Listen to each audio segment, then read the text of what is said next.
Vasanth TV ரசிகர்களுக்கு வணக்கம். இன்னைக்கு நம்மளுடைய சினிபூத்துல உங்களுக்காகவே சினிமா பத்தின பல விஷயங்களை கொண்டு வந்திருக்கேன். பிரசாந்த் நீல் அப்படின்னு சொல்லும்போது கேஜிஎஃப் அப்படின்ற ஒரே ஒரு ட்ரேட்மார்க் அவருக்கு போதுன்ற மாதிரி மிகப்பெரிய ஒரு முத்திரையை பதிச்சிட்டார் அப்படின்னே சொல்லலாம். ஸோ பிரசாந்த் நீலோட இயக்கத்தை நம்ம கேஜிஎஃப் 1, 2 இதெல்லாம் பார்த்து வாட்ட படம்பா அப்படின்ற மாதிரி சொல்லியிருந்தாலும் அடுத்ததான் வச்சிருக்கேன் பாரு அப்படின்ற மாதிரி கொடுத்த ஒரு திரைப்படம் சலார். இதுல பிரபாஸ், பிருத்விராஜ், ஸ்ருதிஹாசன் எக்கச்சக்கமான நடிகர்களுடைய பட்டாளத்தில் பெரிய எக்ஸ்பெக்டேஷனோட ரிலீஸ் ஆன ஒரு திரைப்படம். இந்த படம் ஹோம்பேலே ஃபிலிம்ஸ் தான் இந்த படத்தையும் ப்ரொடியூஸ் பண்ணியிருந்தாங்க.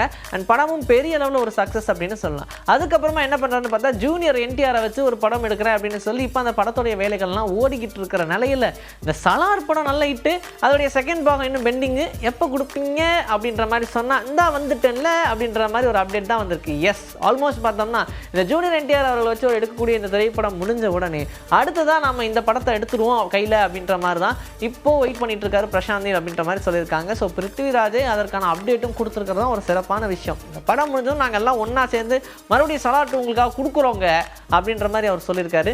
அதனால் சொன்ன வார்த்தையை அவர் காப்பாற்றுவார் அப்படின்ற நம்பிக்கையோட பிரசாந்த் நீலுடைய ரசிகர்களும் சரி, பிரபாஸுடைய ரசிகர்களும் சரி எல்லாரும் வெயிட் பண்ணி பார்த்துட்டு இருக்காங்க. இந்த பார்ட் படங்களை ரிலீஸ் பண்ணுறாங்கன்னு பேசிகிட்டு இருக்கும்போது அதில் ஒரு படத்தை நம்ம மிஸ் பண்ணால் எப்படின்ற மாதிரி தான் காஞ்சனா படம் 1, 2, 3, 4 அப்படின்னு போய்கிட்டே இருக்குது. இந்த வரிசையில் இப்போ இந்த காஞ்சனா 4 படத்தை எடுப்பாங்க எடுக்க மாட்டாங்களாம். நம்பலாமா நம்பக்கூடாது அப்படின்னு கேட்டால் படத்தோட ஷூட்டிங்கே பொள்ளாச்சியில் போய்கிட்டு இருக்கு, யார் சார் நீங்கள் அப்படின்ற மாதிரி தான் இருந்திருக்கு. ஏன்னா இந்த படத்துடைய ஷூட்டிங் வந்து ஸ்டார்ட் பண்ணிட்டாங்க.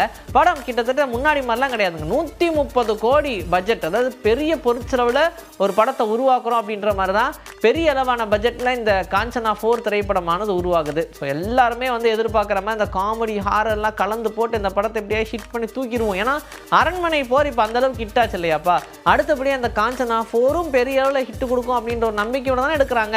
பூஜா ஹெக்டே அண்ட் பாலிவுட் ஆக்ட்ரஸ் ஆன நொஹாரா அப்படின்னு சொல்லி இவங்க 2 பேரும் இந்த படத்தில் ஆன்போர்டாக இருக்காங்க. இப்போ வரைக்கும் காஸ்ட்டாக பார்க்கும்போது இவங்க தான் கண்டிப்பாக அதில் கோவை சார்லாம் இருப்பாங்க. இவங்க இல்லாமல் முன்னாடிலாம் யார் நினச்சாங்க எல்லாத்தையும் உள்ளே போட்டு இந்த படத்தை போய் ஹிட் பண்ண தான் பார்ப்பாங்க, அதுதான் அவங்க வேலை அப்படின்ற மாதிரி சூப்பரான ஒரு ஹாரர் காமெடி திரைப்படமானது உருவாகிட்டு இருக்கு அப்படின்னு நினைக்கும்போது ரொம்ப சந்தோஷமாக இருக்குது. அண்ட் லாரன்ஸ் அவர்களுமே பென்ஸ் அப்படின்ற படம் இதுதான் பெருசாக எக்ஸ்பெக்டேஷன் வச்சுருந்தாங்க, சீக்கிரமாக ரிலீஸ் ஆயிடும்னு. பட் அதுக்கு முன்னாடியே இந்த காஞ்சனா 4 ரிலீஸ் பண்ணிடுவாங்க போல அப்படின்ற மாதிரி எதிர்பார்க்குறாங்க. கேட்கும்போது ரொம்ப சந்தோஷமாக இருக்குது. எந்த படம் முதல்ல வருதுன்றதை வெயிட் பண்ணி பார்க்கலாம். அடுத்தது நம்ம எல்லாருமே பெரிய எக்ஸ்பெக்டேஷன் வச்சிருக்கக்கூடிய ஒரு திரைப்படம் SSMP29. SS ராஜமௌலியோடைய இயக்கத்தில் மகேஷ் பாபுவோடைய நடிப்பில் உருவாகிட்டு இருக்கக்கூடிய ஒரு திரைப்படம், 29வது திரைப்படம் மகேஷ் பாபுக்கு. அதனால தான் SSMB அப்படின்ற மாதிரி பேரே வச்சிருக்காங்க. ஸோ இப்படி இருக்கும்போது மகேஷ் பாபு அவர்களுடைய ரசிகர்கள் எல்லாருமே இந்த படத்துக்காக மிகப்பெரிய அளவில் காத்திருக்காங்க.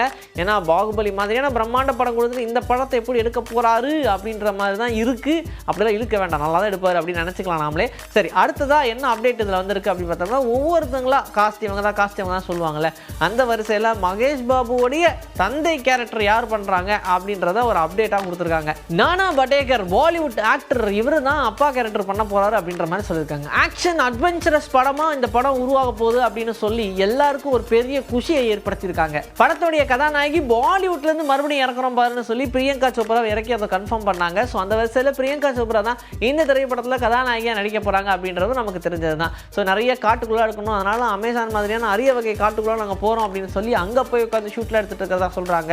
இதுக்காக பெரிய அளவில் அந்த சிங்கத்து கூடலாம் சண்டை போட்டு பழகிருக்காரு அப்படிலாம் சொல்லும்போது படம் கண்டிப்பாக வேற மாதிரி கொண்டு போயிடுவாங்க போல அப்படின்ற மாதிரி தான் இருக்குது. பொறுத்திருந்து பார்க்கலாம். நாய்சேகர் அப்படின்ற படத்துக்கு அப்புறமா தான் கதாநாயகனாக நம்ம சதீஷ் அவர்கள் இன்ட்ரடியூஸ் ஆனார். ஸோ இதுக்கப்புறமா சட்டமின் கையில் இருக்கட்டும், காஞ்சரிங் கண்ணப்பாவாக இருக்கட்டும், இந்த மாதிரியான படங்கள் நடித்து ரசிகர்கள் மத்தியில் எப்படியாவது ஒரு இடத்த பிடிச்சோம் அப்படின்றதுக்காக போராடிட்டு இருந்தார்.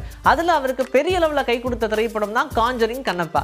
காமெடியனாக இருந்தவர் கதாநாயகனாக இருந்தாலும் நாங்கள் ரசிப்போம் அப்படின்ற மாதிரி இந்த படத்துக்கு மிகப்பெரிய அளவில் ரசிகர்கள் ஒரு வரவேற்பை கொடுத்தாங்க. அதனால் இந்த படத்துடைய செகண்ட் பார்ட்டை எடுப்போமா அப்படின்ற மாதிரி சொல்லிட்டு இருக்கும்போது இப்போ எடுக்கிறாங்க அப்படின்றது கன்ஃபார்ம் ஆயிடுச்சு. வேல்ஸ் ஃபிலிம் இந்த படத்தை ப்ரொடியூஸ் பண்ண இந்த படம் இப்போ ஒரு வழியாக டேக் ஆஃப் ஆயிடுச்சு. ஸோ காஞ்சரிங் கண்ணப்பா படத்தில் யாரெல்லாம் காஸ்ட்டாக நடிக்க போகிறாங்க அப்படின்ற எல்லா அப்டேட்டையுமே ஒன்றா நமக்கு கொடுக்க போகிறாங்க அப்படின்ற மாதிரி சொல்லியிருக்காங்க. ஸோ பெரிய அளவில் இந்த படமும் சதீஷ் அவர்களுக்கு ஒரு லைஃபை கொடுக்கும் அப்படின்ற மாதிரி தான் எதிர்பார்க்குறாங்க. ஏன்னா ஆல்ரெடி இப்போ சக்ஸஸ்ஃபுல் ஜேர்னியில் ஓடிட்டு இருக்காரு. மறுபடியும் பெரிய லெவலில் சக்ஸஸ் ஆகணும், ஒவ்வொரு படம் ஹிட் ஆகணும் இல்லையா, அப்படி இந்த படமும் ஹிட் ஆகக்கூடிய படம் தான்ற நம்பிக்கையில் இருக்காங்க. பொறுத்திருந்து பார்க்கலாம். இன்னைக்கு நம்மளுடைய சினிபூத்தில் சினிமா பற்றின பல விஷயங்களை பார்த்தாச்சு. இதே மாதிரி அடுத்த எபிசோடில் உங்களை நான் வந்து சந்திக்கிறேன். This is bye from Vijay. Take care.